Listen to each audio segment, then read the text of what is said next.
we need to talk about Travis Scott. Travis Scott is absolutely huge right now, and he's completely blowing up the ad landscape and helping brands tap into culture and taking influencer marketing to a whole new level. The first thing that kicked it all off was really the work that he did with Fortnite, and he staged, I think it was a world first, but a concert and a release of a new song within the Fortnite game. And if you don't know this already, Fortnite is one of the biggest video games on the planet. Tens of millions of players around the globe. So what he did is they basically produced this 3D live concert. So when you tapped in online to play a game of Fortnite that evening at a specific time, you would walk to the area where the concert was and you would watch this concert sort of take over the video game. And Travis Scott was a 3D model, larger than life, all these cool effects, and performed some of his smash hits and that new song as well for Fortnite fans all over the globe. And it broke the internet. It was absolutely massive. So by partnering with Fortnite, Travis Scott was able to grow his own sphere of influence, but also help take Fortnite into a new space and put it into that hip-hop cultural world. Now, the next thing that he's done is partnered up with McDonald's. So for those that don't know, I actually worked at McDonald's for a number of years, and McDonald's has a long-standing agency relationship in the US, but have recently moved to a new agency, which is Weeden and Kennedy. Now, what's interesting about this agency, they came up with the original slogan for Just Do It by Nike, and there's a phenomenal story behind that. So I think it was Weeden actually. He was sitting down and watching a live execution of someone that was on death row, and just before they executed him, they'd hooked him up with the sponges and whatnot. He said basically, just do it, in this kind of final moment of defiance and this attitude and just embracing his destiny.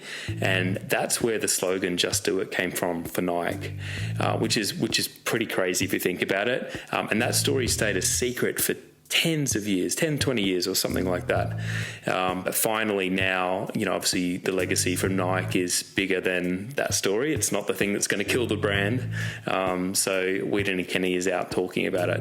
So anyway, long story short, they're the agency that's taken over McDonald's, and some of the work they're doing is really interesting. So this new meal that they've launched, the Travis Scott meal, is a bit of a game changer.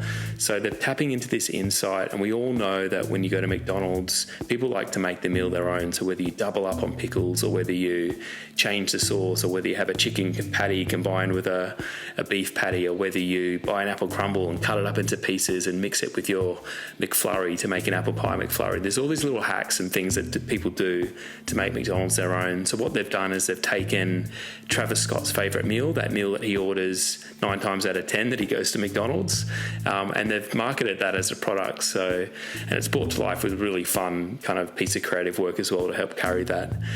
And the last thing that he's done is his collaboration with PlayStation for the launch of the new PlayStation 5. And this is another stroke of genius.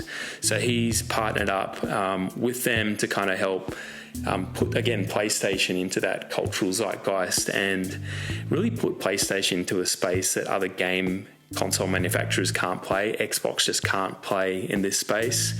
It's really the thing that makes PlayStation different. It's tangible, and competitors just can't compete with it. So the Xbox nerds who talk about tech specs and servers and cloud infrastructure, all that stuff's great to make great games, but you can't compete with a brand that's just cool because it exists and lives within the culture of the US and the world, really. So this is a great piece of content he's made. There's a kind of teaser film and a much longer 10-minute film, and it all kind of points towards his label called Cactus Jack, and they've created this kind of line of clothing and sneakers and cool stuff that you can buy to help celebrate the launch of the PlayStation. So again, building on that success of Fortnite, building on the success of McDonald's, and now partnering up with PlayStation. So you can't get brands and pieces of culture bigger than this. So Travis Scott is incredibly smart. Not only is he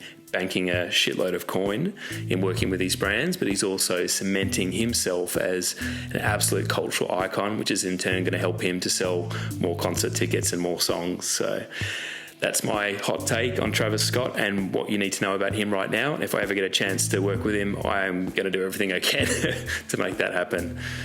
Peace out. If you like this video and videos like this, don't forget to smash the subscribe button and the like button. That lets the YouTube algorithm know that this is a cool piece of content and starts to recommend it to more people, meaning more people watch my video, meaning that I can make more videos like this. Peace out.